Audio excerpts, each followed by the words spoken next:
Hello, ladies and gentlemen. It is D Man the Great here, and I'm back again today to discuss some NBA basketball with a episode that I haven't done in a minute of review in post. And if you don't know what review in post is, typically I would be going in depth and then explaining to you guys what happened in the NBA playoffs, and it was one of my very first video. I did a review and post on the 2019 NBA Finals with the Warriors versus the Toronto Raptors.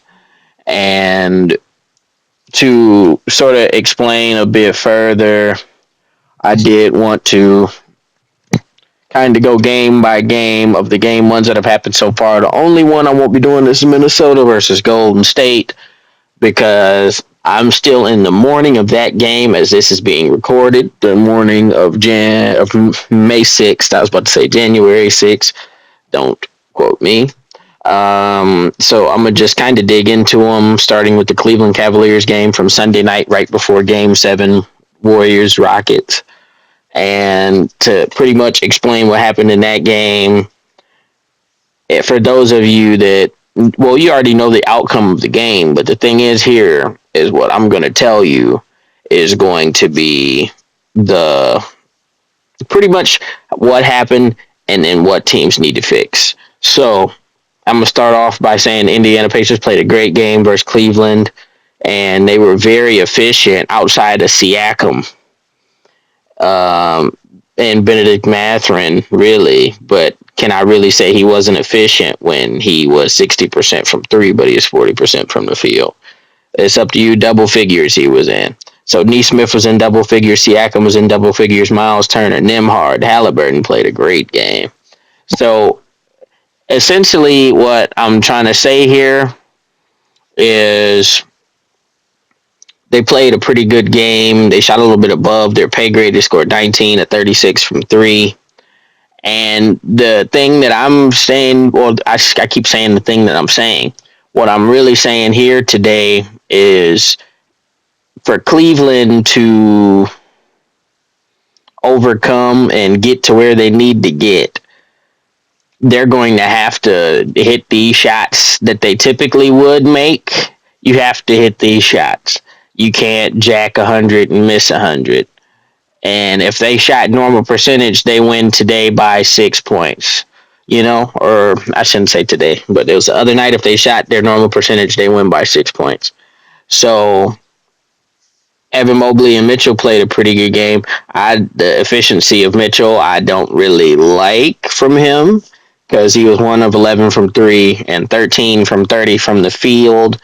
He played good. You scored 30 points, so you played well. It's just a matter of when you shoot 30 shots, how many of those shots were good shots, how many of those shots were bad shots. And I'm about to get into it a little bit in a second with Boston here, while I'm showing you a clip of me playing against the Milwaukee Bucks on a Play Now game from like a couple months ago.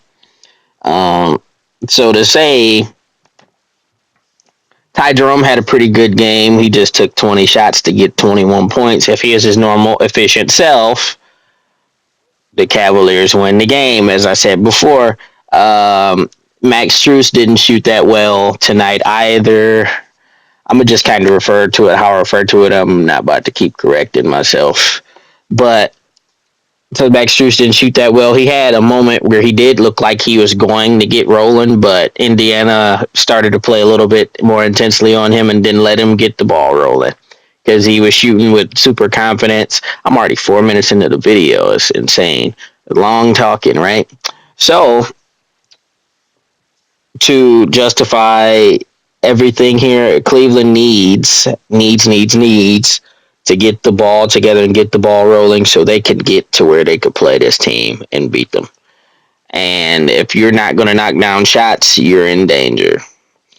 And then Jared Allen was the most efficient inside presence in the league, as he always has been. He just has to start clamping down and stop allowing. If Mobley and Jared Allen need to be in better positioning so they can block some of these shots, because it's not really looking the greatest for us right now. And especially as long as they're going to do this, as long as they're going to play the way they're going to play, we are in big time trouble. And if we can get at least to our normal percentage, we can win this series. But do not go down 0-2, because if you go down 0-2, you have a pretty strong uphill battle of winning this series, because you're going to have to win both at Indiana and win one at home, at least one at home. Do not go down 0-2. And the thing is, they've also discussed so far, everybody that has been a number one or the higher seed has lost every game so far in the second round. So we're about to go into the New York versus Boston Celtics game. So the New York and Boston Celtics game was essentially a tale of two halves, because the Boston Celtics were dominating the Knicks as they normally do, but in the third quarter, the Knicks caught a little fire and they just kept rolling and rolling and rolling. Like, it looked like for a minute there that Boston was going to shoot and take far off, but New York kept in the game. They continued fighting, and then before they knew it, before anybody noticed it, they were back in the game and on the way to winning. And the thing that I want to really highlight here is because the Knicks played a pretty good game. They weren't the greatest efficiency wise, but like I said before, that don't really matter at a certain point. When it's time to win, you got to work hard and you got to get the job done. And then you can miss every shot in the game, but if you hit the game winner, that matter more. But we gonna go into the stats here. So really, what I want to really highlight here is the 3-point shooting from Boston being absolutely atrocious, disgusting, horrible, awful, terrible, horrible, no good, very bad. And like, for starters, we have 4 for 15 Jason Tatum from 3. We have Derek White 5 for 16. We have Jaylen Brown 1 for 10 from 3. 2 for 7 from Drew Holiday. Al Horford shot 1 for 5. They all were in double. All of those players I mentioned, besides Al, were in double figures. Porzingis went out, I think, after the first quarter a little bit. And so the thing about it is, New York, they put it on them and they won this game. If Boston goes down 0-2, they're done, just how the Cavaliers are done. If they go down 0-2. And the thing about it this time, right, is going to be the matter. These 3-point shots they keep shooting, if they're not going in, you probably shouldn't be taking them, or taking a better shot, because a lot of Boston's offense, because that's why I said this was a very ugly game. Like, it was literally one of the worst basketball games visually ever, but it was an intense game towards the end in the clutch, because you get a little excited in the clutch, so that kind of saves a bit of a game. But it was not a good game until that fourth quarter, where it looked as if where New York was fighting to take this thing from Boston, and Boston got what they deserved by shooting so poorly. Because it's like, at a certain point, it's like, if the shots aren't falling, you have to try something else. Like, that's going to be the death of this team as long as they keep doing stuff like this. And Boston is the favorite to win the championship and to go forward. So the matter of it now is going to be, if you can lock in, they gotta lock in and make these shots. If you can't make them, start going to the ISO in the mid range, start hitting faders, and start shooting twos. Get to the rim. Come on, man. And then lastly, I'm going to go with the Denver Nuggets and Oklahoma City Thunder. They played a pretty rough and tough game last night. There was a lot of decisions and things done that I wasn't necessarily the biggest fan of. But the thing is they weren't really efficient. It was a real rough and tough bruiser kind of game. And the Nuggets pulled it out. And statistically, the Nuggets didn't do that great. We had another game winner, I should say, from Aaron Gordon. He's been a blessing since he came to that roster in helping this team be better and perform, because they didn't shoot great. Michael Porter Jr. is the shooter on the roster, and he shot 1 for 8. Jokic went 42, 22, and 6, and got quite a bit of foul calls that I feel he probably shouldn't have received.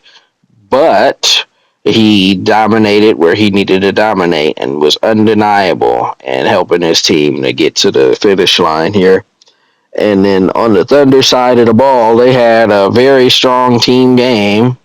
Shea Gill, he shot a lot of shots and wasn't that efficient. I mean, he had 46% from the field, but it's like you're 12 of 26 shooting on the game. It's not going to get it done here. Like, you have to be a superstar, as you claim you are. You want to be the MVP, you want to be the guy. You have to hit these shots, and you have to win the game for your team. You cannot allow for the Nuggets to steal a game like this. If you want to be the best player in the world, you want to be the MVP. And that's the thing, too, is the voters, now it hasn't been announced yet, but the voters have pretty much all voted for Shea to win the MVP. And Jokic completely destroyed his team last night with 42 and 22. Shea, you have to be better than 12 for 26. You have to be more efficient than that. You have to make more shots. You shot 14. You missed 14 shots last night. You telling me? Now, I'm not saying you got to make all of them 14. You could have made 5 to 7 of them.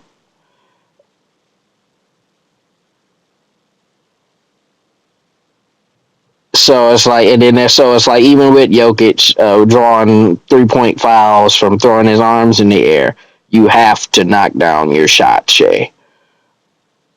And then J Dub now.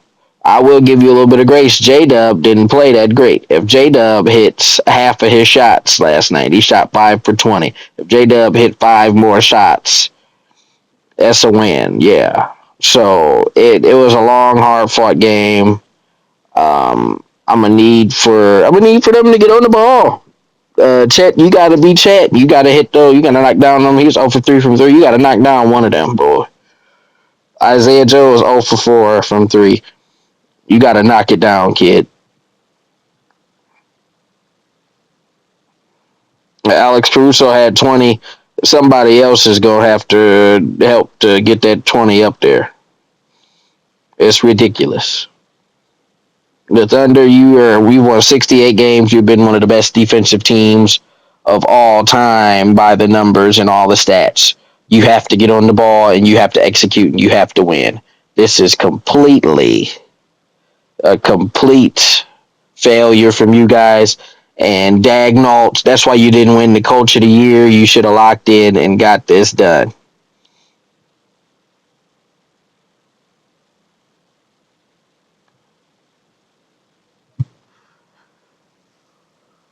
And then that's the thing too. So it's like now with I'm gonna get to I am gonna cover Warriors Timberwolves a bit. So what I want to say about Warriors and Timberwolves is it's a very close series.